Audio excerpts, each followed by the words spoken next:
Hola amigos, soy Javadev. Bienvenidos al 61º episodio del desarrollo de un juego de rol 2D en Java.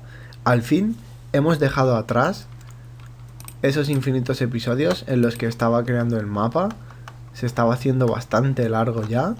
Y ahora que está todo en su sitio, podemos intentar dibujar el mapa y al fin comparar si ha merecido la pena hacer este motor comparado con el que teníamos antes, en el cual dibujábamos los píxeles uno por uno. Bien, en primer lugar, en la clase gestor de juego, ¿de acuerdo? Voy a abrir el árbol de clases para que lo tengáis más claro. En gestor de juego vamos a crear el método dibujar de forma apropiada. Es decir, vamos a borrar todo esto hasta vaciarlo de nuevo. Y en mapa vamos a hacer que el mapa se dibuje a sí mismo. Con lo cual, por ejemplo, al final de todo, antes de los getters, vamos a crear un método llamado public void dibujar, el cual va a recibir graphics g, ¿de acuerdo? Que es el objeto que, si recordáis bien, recibe también dibujar en gestor de juego. Y en fin, si seguís el camino de este objeto de gráficos G, veréis que este objeto se genera muy al principio, donde teníamos nuestra superficie de dibujo, ¿de acuerdo? Aquí es donde se genera el objeto gráficos G. Como veis, gráficos G dibuja en el buffer. Y luego, a través de una serie de métodos donde pasamos varias cosas, dibujamos en el gestor de estados. El gestor de estados dibuja el estado actual y el estado actual, suponiendo que sea gestor de juego, dibuja nuestro mapa. Pero eso no es cierto del todo, porque en realidad cuando digo que dibuja nuestro mapa, lo que quiero decir es que el mapa va a dibujarse a sí mismo, porque luego también necesitaremos que el jugador haga lo propio y los monstruos y en fin, muchas más cosas. Pero por ahora, como solo tenemos mapa, pues se dibujará el mapa, ¿de acuerdo? Bien, voy a guardar para que se importe gráficos. Bien, vale, ya tenemos gráficos. Ahora, cállate, Windows. De acuerdo. Adelante. Para hacer esto, os voy a decir una cosa. Los métodos que hemos creado aquí, los getters, ya no nos hacen falta.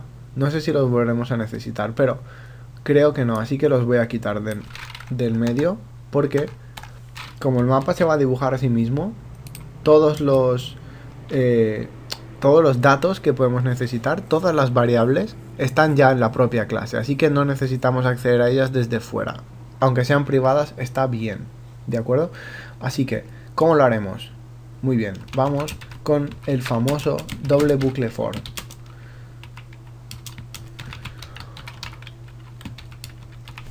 Bien,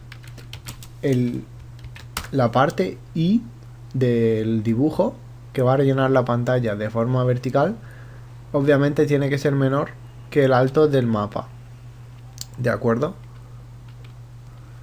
Y bueno, luego ya veremos por qué, pero esto es mucho más fácil que lo que hacíamos antes, por una sencilla razón. Antes teníamos que tener en cuenta varias cosas. En primer lugar, teníamos que intentar no dibujar fuera del canvas, porque si hacíamos eso, podíamos tener algún problema, porque teníamos el canvas almacenado en un array de números que representaban los colores de los píxeles. Por lo tanto, el hecho de intentar acceder a un número fuera significa simplemente que nos iba a dar una excepción por null pointer, es decir, estábamos accediendo a un valor fuera del array. Por otro lado, también tenemos que tener cuidado de no intentar dibujar algo que no estuviera en el mapa, porque de nuevo tendríamos un null pointer exception, en fin, un montón de problemas técnicos. De esta manera, en cambio, como vamos a permitir que Java dibuje él mismo en el canvas y nosotros no vamos a estar gestionándolo, lo que pasa es que Java es muy inteligente y está diseñado de una forma que, si intentamos dibujar un objeto que está fuera del canvas, Java lo ignorará. Es decir, si ese objeto se ve un poco, aunque sea una de las esquinas, entonces lo dibujará. Pero si el objeto está completamente fuera, es decir, si no se va a ver, Java no se va a molestar en dibujarlo, porque sería un desperdicio inmenso de recursos de la tarjeta gráfica y del ordenador. Con lo cual, como eso ya lo hará por nosotros, Java, nosotros no nos tenemos que preocupar de esa cuestión, ¿de acuerdo? Bien, creemos nuestro método. Esto no va a ser el método final porque nos va a faltar una cosa muy importante, probablemente ya lo habréis adivinado, y es que dibujar, además de gráficos, necesitará recibir los controles del jugador, porque en función de lo que esté haciendo el jugador, específicamente de la dirección en la que se esté desplazando, tendremos que mover el mapa dinámicamente, pero por ahora vamos a hacer esto solo para ver que todo está bien. Bien, ahora viene la parte en la que el código se va a liar un poco, así que voy a escribirlo y si queréis lo podemos romper en pedazos para que sea más fácil de entender. Necesitaremos solo una línea que es g.drawImage con el método que acepta los 4 parámetros. Como siempre, el observador va a ser null. La x y la y tendremos que multiplicarlas por 32 porque es el tamaño de nuestros sprites. Y esto es la primera parte de la chapuza, porque como sabréis, multiplicar por 32 no es una idea demasiado buena, ya que al final si cambiáramos el tamaño de los sprites, esto se iría todo al traste, se rompería inmediatamente el juego, así que sería bueno obtener el tamaño de los sprites, con lo cual lo que haríamos es int lado sprite. De hecho vamos a hacerlo un poco mejor. Int ancho sprite es igual a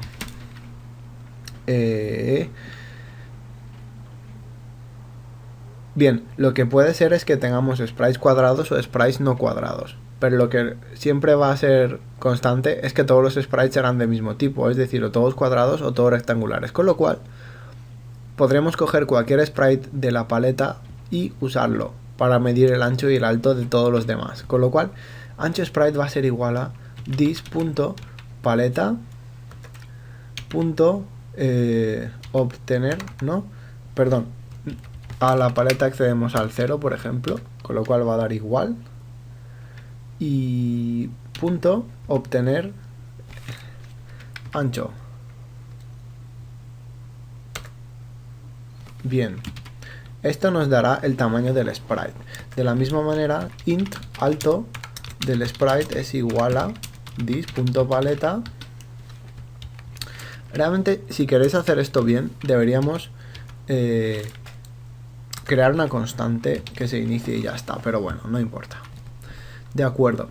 Ahora, otra cuestión importante. Esto se va a ejecutar muchas veces en el bucle, con lo cual es una tontería ponerlo aquí dentro. Sería mucho más eficiente dejarlo fuera, porque esto al fin y al cabo es un valor que no va a cambiar. Con lo cual, mejor que esté fuera, ¿de acuerdo? Así que x lo multiplicaremos por el ancho del sprite y la y la multiplicaremos por el alto del sprite. Ahora, la imagen a la que vamos a tener que acceder es otra cuestión.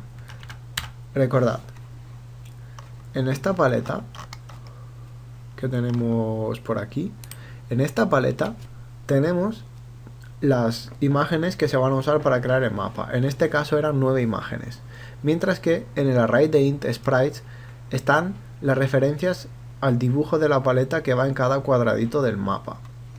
Así que, ¿cómo va a funcionar esto? Tenemos que acceder a la paleta, ¿de acuerdo?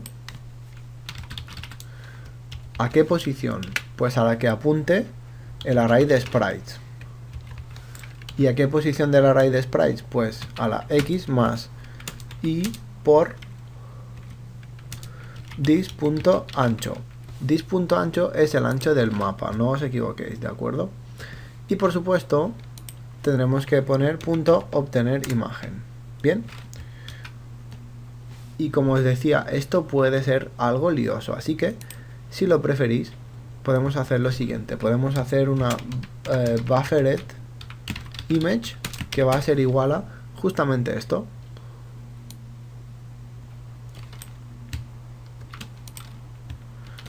Solo que le tengo que dar un nombre.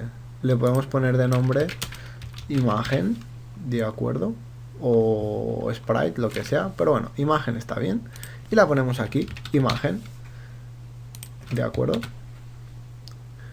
Bien, si esto está bien. Ahora, ¿va a funcionar? No, porque antes tenemos que invocar el método desde el gestor de juego. Con lo cual, aquí simplemente, como ya tenemos nuestro mapa iniciado en este punto, simplemente escribiremos mapa.dibujar y le pasaremos la G.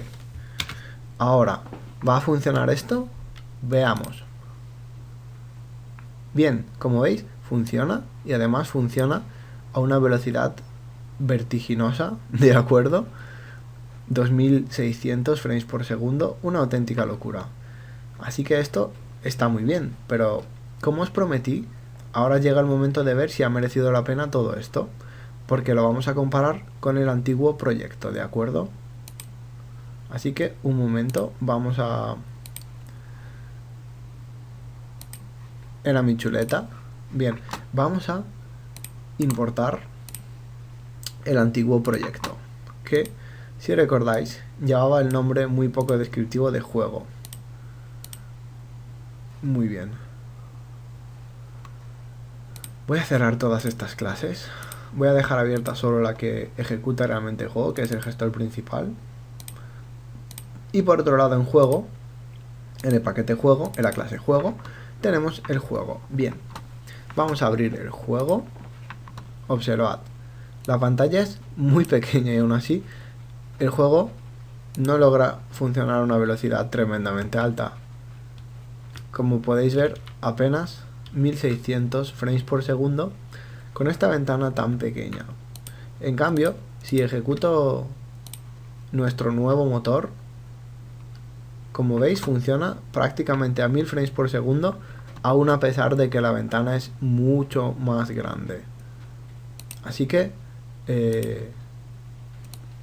estaréis de acuerdo en que, aunque haya tardado hasta el momento unos 8 episodios, ha merecido la pena, ¿verdad? Porque, observad, es brutal la diferencia. Simplemente increíble. Ahora mismo notaréis que la velocidad ha bajado porque se están ejecutando los dos a la vez, lo cual está haciendo trabajar bastante a la máquina virtual, ya que está ejecutando dos juegos a la vez, pero aún así es notable la diferencia. Mientras que el juego antiguo funciona a unos 1100 frames por segundo, nuestro motor, mejor dicho, actual, funciona a 1700. Y ya sabéis, si cierro este, bueno, acelera muchísimo más. Se pone enseguida en 2600, 2700 casi. Así que yo creo que ha merecido la pena. Es cierto, hemos perdido unas cuantas horas por culpa de tener que reescribir todo esto una y otra vez, pero al final ya veis que merece la pena, porque después de todo tenemos un motor mucho más eficiente, con lo cual, primero, el hecho de que un ordenador más potente lo ejecute a más frames por segundo no tiene ninguna importancia, porque realmente este juego no tiene ningún efecto avanzado del que puedan beneficiarse los usuarios de un ordenador más moderno. Por otro lado, ya os conté que cualquier tasa de frames mayor que 60 realmente es un poco un desperdicio. Hay gente que afirma que a 120 todo se juega mucho más suave. Puede que sea cierto, pero si el juego funciona a 60 podemos darnos por muy contentos. La clave principal de que todo funcione a esta velocidad es que este juego podría ejecutarse en ordenadores muy antiguos y aún así no tendría ningún problema en absoluto, ya que funcionaría aún así a una velocidad más que aceptable. Y eso os lo puedo asegurar, porque lo he estado probando en el portátil que os menciono siempre, que es antiguo, y además tiene una cosa muy interesante, y es que su tarjeta gráfica es absolutamente ridícula. Es lo peor que podéis encontrar en el mercado. No es ni de Nvidia, ni de ATI, ni de Intel. Es una marca que no había oído nunca y es fatal. Así que digamos que tiene un rendimiento de lo más pobre, con lo cual prácticamente cualquier aplicación que utilicemos se reduce a dibujo por software.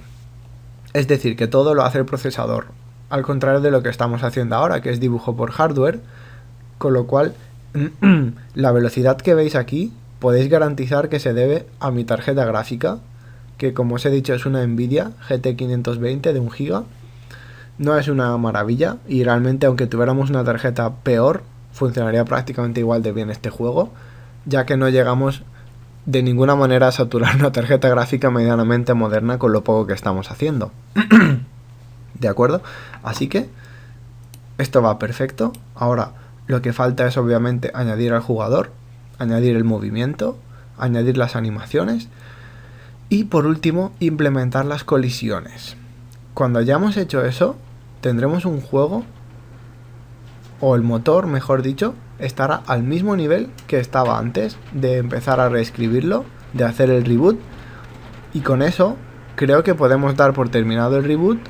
Dejaremos de lado cosas como los mapas y demás. Por cierto, estaréis oyendo un ruido bastante fuerte. Es simplemente el viento intentando llevarse el edificio volando. Pero bueno, no es muy importante. En fin, como os decía, una vez que tengamos todo al mismo nivel que teníamos más o menos el motor de píxeles antes, podremos realmente seguir adelante con lo que me habíais pedido antes de hacer este cambio en el motor, que era la interfaz de usuario. Lo cual ya os digo que pasará por crear más estados aquí, en la máquina de estado, como la llamé en su momento, ¿de acuerdo? Lo que significa que ahora tenemos el estado juego con su gestor de juego, y luego tendremos el estado menú de juego, si no me equivoco. Aunque bueno, realmente la interfaz son varias cosas.